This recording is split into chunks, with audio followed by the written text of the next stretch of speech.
नमस्कार मित्रांनो, आता राशन कार्डावरती पैसे प्रति महिना तुम्हाला दिले जाणार आहे। जर तुमच्याकडे राशन कार्ड असेल तर आता राशन कार्डावरती जेवढ्या लाभार्थ्यांची नावे आहेत अशा प्रत्येक लाभार्थ्यांना प्रति महिना पैसे दिले जाणार आहे।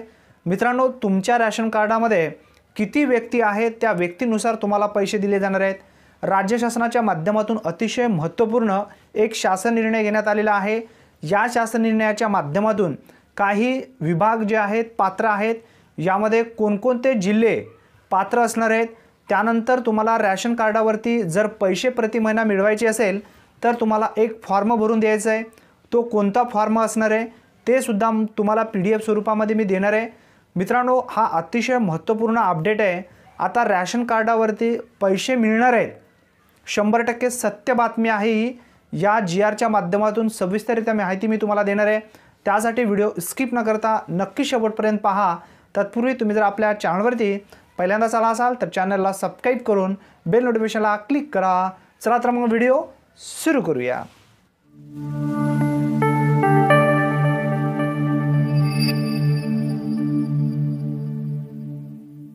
मित्रांनो, व्हिडिओ स्किप न करता नक्की शेवटपर्यंत पहा, सर्व तुम्हाला सविस्तररित्या समजून येणार आहे।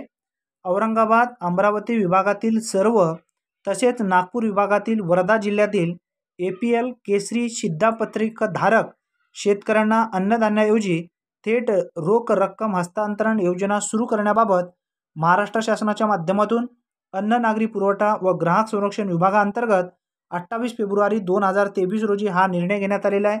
मित्रांनो, या निर्णयाच्या माध्यमातून अन्न नागरी पुरवठा व ग्राहक संरक्षण विभागाच्या संदर्भ क्रमांक 1 येथील दिनांक 24/7/2015च्या शासन निर्णयान्वये राज्यातील औरंगाबाद, जालना, नांदेड, बीड, उस्मानाबाद, परभणी, लातूर, हिंगोली, अमरावती, वाशिम, अकोला, बुलढाणा, यवतमाळ व वर्धा अशा 14 शेतकरी आत्महत्याग्रस्त जिल्ह्यातील राष्ट्रीय अन्न सुरक्षा अधिनियम 2013 अंतर्गत समाविष्ट न झालेल्या APL केसरी शिधापत्रक धारक शेतकऱ्यांना राष्ट्रीय अन्न सुरक्षा अधिनियम 2013 अंतर्गत प्राधान्य कुटुंब लाभार्थ्याप्रमाणे प्रतिमाह प्रति सदस्य 5 किलो अन्नधान्य, 2 रुपये प्रति किलो गहू, 3 रुपये प्रति किलो तांदूळ या दराने अन्नधान्याचा लाभ देण्यात येत होता। सदर योजनेकरिता आवश्यक असलेल्या अन्नधान्याची खरेदी केंद्र शासनाच्या नॉन NFSA योजनेअंतर्गत गहू 22 रुपये प्रति किलो व तांदूळ 23 रुपये प्रति किलो या दराने करण्यात येत होती। तथापि सदर योजनेअंतर्गत यापुढे गहू व तांदूळ उपलब्ध होणार नसल्याचे भारतीय अन्न महामंडळाने त्यांच्या अनुक्रमे दिनांक 31/5/2022 व दिनांक 1/9/2022च्या पत्रान्वये कळवले आहे। मित्रांनो, आता सध्या तुम्हाला माहिती असेल, जे पैसे देऊन तुम्ही गहू तांदूळ घेत होता तो आता सध्या तुम्हाला भेटतंय का हे समजून घ्या। काही लाभार्थ्यांना इथं भेटत नाही। मित्रांनो, फक्त फ्रीचा तेवढाच तुम्हाला या ठिकाणी गहू असेल तांदूळ असेल ते मिळत आहे। प्रधानमंत्री गरीब कल्याण योजनेअंतर्गत राज्य शासनाच्या माध्यमातून जे दिले जात होते धान्य या जिल्ह्यात आता पुरवलं जात नाही। आता याऐवजी तुम्हाला पैसे दिले जाणार आहेत। मित्रांनो, हे पैसे कशा पद्धतीने दिले जाणार आहेत? पैसे जर तुम्हाला पाहिजे असेल तर एक तुम्हाला PDF स्वरूपामध्ये फॉर्म आहे, तो फॉर्म तुम्हाला भरून तुम्हाला तिथं कोटेधारकांना द्यायचा आहे। तो फॉर्म सुद्धा तुम्हाला मी पुढे देणार आहे आणि तो दाखवणार सुद्धा आहे। उपरोक्त बाब विचारात घेता शेतकरी योजनेतील लाभार्थ्यांना अन्नधान्याऐवजी थेट रोख रक्कम हस्तांतरण डायरेक्ट बेनिफिट ट्रान्सफर म्हणजेच DBT योजना कार्यान्वित करण्याची बाब शासनाच्या विचाराधीन होती। त्या अनुषंगाने पुढील प्रमाणे निर्णय घेण्यात आला आहे। मित्रांनो, हा जो निर्णय आहे कोणत्या जिल्ह्यातील लाभार्थ्यांना दिले जाणार आहे, यामध्ये कोणते जिल्हे पात्र आहेत हे आपण सर्वप्रथम समजून घेऊया। राज्यातील औरंगाबाद, जालना, नांदेड, बीड, उस्मानाबाद, परभणी, लातूर, हिंगोली, अमरावती, वाशिम, अकोला, बुलढाणा, यवतमाळ, वर्धा अशा 14 शेतकरी आत्महत्याग्रस्त जिल्ह्यातील राष्ट्रीय अन्न सुरक्षा अधिनियम 2013 अंतर्गत समाविष्ट न झालेल्या APL केसरी शिधापत्रक धारक शेतकरी लाभार्थ्यांना माहे जानेवारी 2023 पासून अन्नधान्याऐवजी प्रतिमाह प्रति लाभार्थी 150 रुपये। आता मित्रांनो ध्यानात ठेवा, तुमच्या कुटुंबामध्ये किंवा तुमच्या रॅशन कार्डामध्ये जेवढे व्यक्ती आहेत अशा प्रत्येक व्यक्तींना 150 रुपये म्हणजे 150 रुपये प्रति व्यक्ती याप्रमाणे दिलं जाणार आहे।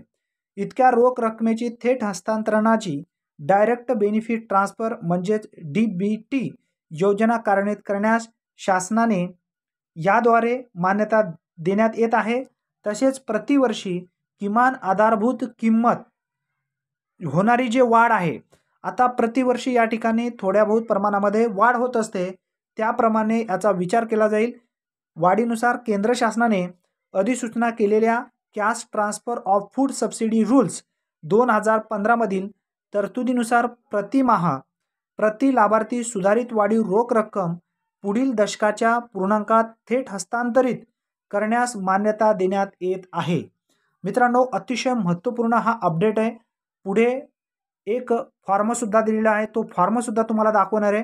तो फॉर्म जोपर्यंत तुम्ही भरणार नाही तोपर्यंत तुम्हाला हे पैसे मिळणार नाहीत।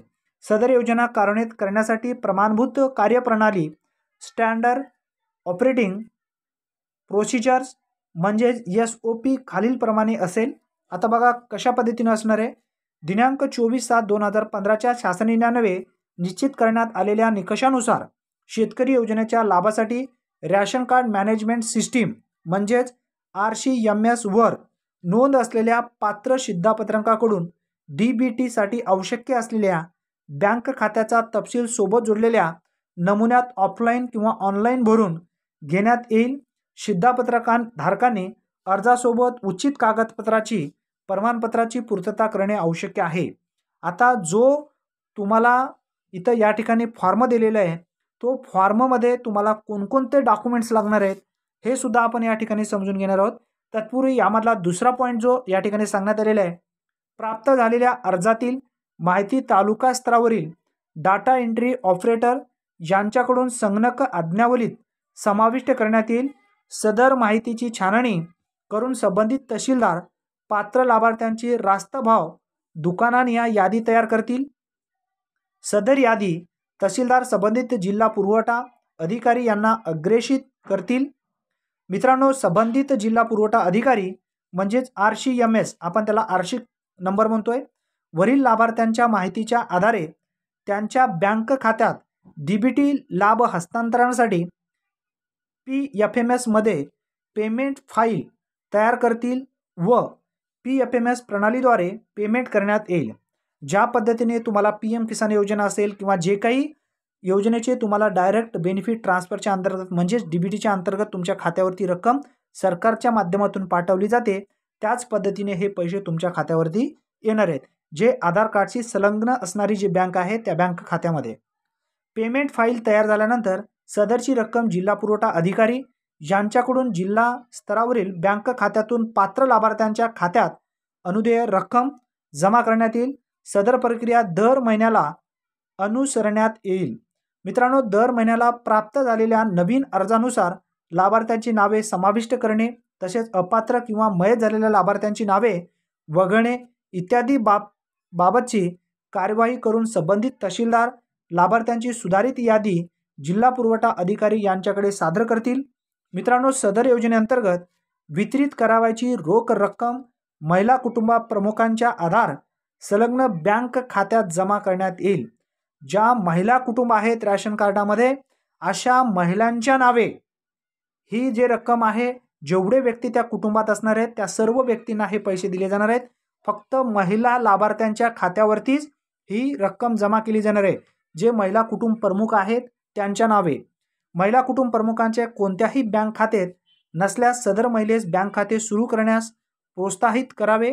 ज्या महिलाकडे बँक खाते नसेल अशा महिलांनी एक बँक खाते खोलून घ्यावे, अशी सुद्धा माहिती या ठिकाणी देण्यात आलेली आहे। मित्रांनो, परिस्थितीत संबंधित तहसीलदार यांच्या मान्यतेने कुटुंबातील इतर सदस्यांना आधार संलग्न बँक खात्यात रक्कम जमा करण्यात येईल। मित्रांनो, कुटुंबातील इतर सदस्यांच्या आधार संलग्न बँक खात्यात रक्कम जमा करण्यात येईल जर त्या महिलेचे इथं आधार कार्डची बँक खाते जे आहे संलग्न नसेल तर। आता 6वा पॉईंट देण्यात आलेला आहे, प्रस्तुत योजनेचा लाभ मिळवण्यासाठी शिधापत्रिकेवर नोंद असलेल्या सर्व सदस्यांचे आधार क्रमांक शिधापत्रक व्यवस्थापन प्रणालीशी रॅशन कार्ड मॅनेजमेंट सिस्टीम म्हणजेच RCMS संलग्न असणे आवश्यक राहील। म्हणजेच RCMS प्रणालीवर आधार क्रमांक संलग्न असलेल्या लाभार्थ्यांनाच DBT योजनेचा लाभ अनुदेय राहील। मित्रांनो, जर तुमची आधार सीडेड झाली नसेल तर आधार सीडेड करून घेणं फार गरजेचं आहे। राशन कार्ड असेल, एखाद्या सदस्याकडे आधार क्रमांक नसल्यास त्यास आधार कार्ड तयार करण्याच्या प्रक्रियेबाबत संबंधित तहसीलदार कार्यालयाकडून मार्गदर्शन करण्यात येईल। मित्रांनो, सध्या स्थितीत RCMS वर नोंद असलेल्या शिधापत्रक धारकांना DBT योजनेचा लाभ माहे जानेवारी 2023 पासून अनुदेय राहील। जानेवारी 2023 पासून ही रक्कम आता लाभार्थ्यांच्या खात्यावरती जमा होण्यासाठी सुरुवात होणार आहे। मागे जे 2 महिने झालेले आहेत त्या दोन्ही महिन्याची रक्कम तुम्हाला पुढे दिली जाणार आहे। मित्रांनो, व्हिडिओ स्किप करू नका। व्हिडिओ थोडासा मोठा आहे परंतु तुमच्यासाठी अतिशय महत्त्वपूर्ण हा व्हिडिओ आहे। एक एक पॉइंट समजून घ्या। दिनांक 24/7/2015 शासन निर्णयान्वये निश्चित करण्यात आलेल्या निकषानुसार शेतकरी योजनेसाठी पात्र ठरत असलेल्या नवीन शिधापत्रका धारकाकडून दिनांक 5/8/2015 शासन परिपत्रकासोबतचे स्वघोषित प्रमाणपत्र भरून द्यावे। सदर शिधापत्रक धारकांची RCMS प्रणालीवर नोंदणी करावी व DBT साठी आवश्यक असलेल्या बँक खात्याचा तपशील सोबत जोडलेल्या नमुन्यात भरून घेण्यात यावा। सदर नवीन पात्र शिधापत्रक धारकांच्या बँक खात्याची नोंदणी पूर्ण झाल्यानंतरच्या पुढील महिन्यात DBT योजनेचा लाभ अनुदेय राहील। मित्रांनो, आता या ठिकाणी काही पॉइंट सुद्धा देण्यात आलेले आहे। याचे पूर्ण पॉइंट आपण व्यवस्थितरित्या काही जे मेन मुद्दे आहेत ते आपण समजून घेतलेले आहे। याची PDF सुद्धा मी तुम्हाला या GRची व्हिडिओच्या डिस्क्रिप्शन बॉक्समध्ये WhatsApp ग्रुपची लिंक आहे, त्या लिंकवरती मी सेंड करेन। WhatsApp ग्रुपमध्ये जॉईन व्हा। तुमचे जे काही प्रश्न असतील ते प्रश्न विचारा। मी त्या ठिकाणी हा PDF सविस्तररित्या पाठवून देणार आहे। तुम्हाला जेव्हा वेळ मिळेल तेव्हा तुम्ही हे वाचून घेऊ शकता। आता मित्रांनो, आपण या ठिकाणी जो अर्ज भरायचा आहे तो अर्ज आपण या ठिकाणी समजून घेऊया। औरंगाबाद, अमरावती विभागातील सर्व तसेच नागपूर विभागातील वर्धा अशा 14 शेतकरी आत्महत्याग्रस्त जिल्ह्यातील APL केसरी शिधापत्रक धारक शेतकऱ्यांना अन्नधान्याऐवजी थेट रोख रक्कम हस्तांतरण योजनेचा लाभ मिळवण्याकरता अर्जाचा नमुना जो देण्यात आलेला आहे। अर्जाच्या नमुन्यामध्ये सर्वप्रथम अर्जदारांचे कुटुंब प्रमुखाचे नाव, पत्ता हे टाकून घ्यायचं आहे। त्यानंतर तुमचा जो RC क्रमांक आहे म्हणजे शिधापत्रिका क्रमांक तुम्हाला या ठिकाणी 12 अंकी टाकून घ्यायचा आहे। त्यानंतर रोख रक्कम हस्तांतरणासाठी आधार क्रमांक संलग्न बँक खात्याचा तपशील तुम्हाला या ठिकाणी द्यायचा आहे। बँक खात्याचे नाव तुम्हाला द्यायचे, जे बँक आहे, कोणती बँक आहे त्या बँकेचे नाव तुम्हाला या ठिकाणी टाकायचं आहे। त्यानंतर शाखा टाकायची आहे। त्यानंतर खाते क्रमांक तुम्हाला बँकेचे टाकायचे आहे। खात्याचा प्रकार कोणता आहे, वैयक्तिक खाते आहे का संयुक्त खाते, म्हणजे या ठिकाणी जो खाता आहे तुमचा तो खाते या ठिकाणी टाकायचं आहे। त्यानंतर त्या बँकेचा IFS कोड तुम्हाला या ठिकाणी द्यायचा आहे। मित्रांनो, आता सोबत जोडायचे जे डॉक्युमेंट्स आहेत ते कोणते आहेत ते सुद्धा समजून घ्या। शिधापत्रिकेच्या पहिल्या व शेवटच्या पानाची छायांकित प्रत, तुमचा जो राशन कार्ड आहे, राशन कार्डाची जो पहिला पेज आहे त्याचा फोटो आणि शेवटचा पेजचा फोटो तुम्हाला इथे काढून द्यायचा आहे। ज्या पद्धतीने तुम्ही झेरॉक्स काढताय त्या पद्धतीने तुम्हाला झेरॉक्स काढून द्यायचं आहे। त्यानंतर बँक पासबुकच्या पहिल्या खात्याचा आवश्यक तपशील दर्शवणारा पानाची प्रत, आता तुम्हाला तुमचं जो बँक खाता आहे, जो पासबुक आहे त्या पासबुकचा पहिला पेज व्यवस्थितरित्या दिसेल अशा पद्धतीने झेरॉक्स काढून घ्या आणि त्याची प्रिंट तुम्हाला या ठिकाणी या अर्जासोबत जोडायची आहे। स्थळ टाकायचं आहे, दिनांक टाकायचं आहे, कोणत्या दिवशी तुम्ही देत आहात। त्यानंतर कुटुंब प्रमुखाचे नाव व स्वाक्षरी, डाव्या हाताचा अंगठा तुम्हाला या ठिकाणी लावायचा आहे। जर तुम्हाला सही येत असेल तर सही करा, सही येत नसेल तर डाव्या हाताचा अंगठा तुम्हाला लावून द्यायचा आहे। म्हणजे काही महिला या ठिकाणी शिकलेले नसतात, मग त्या ठिकाणी त्यांनी अंगठा करत असतात। कुटुंब महिला प्रमुख असल्यामुळं त्या ठिकाणी महिलांचा अंगठा सुद्धा या ठिकाणी लागणार आहे।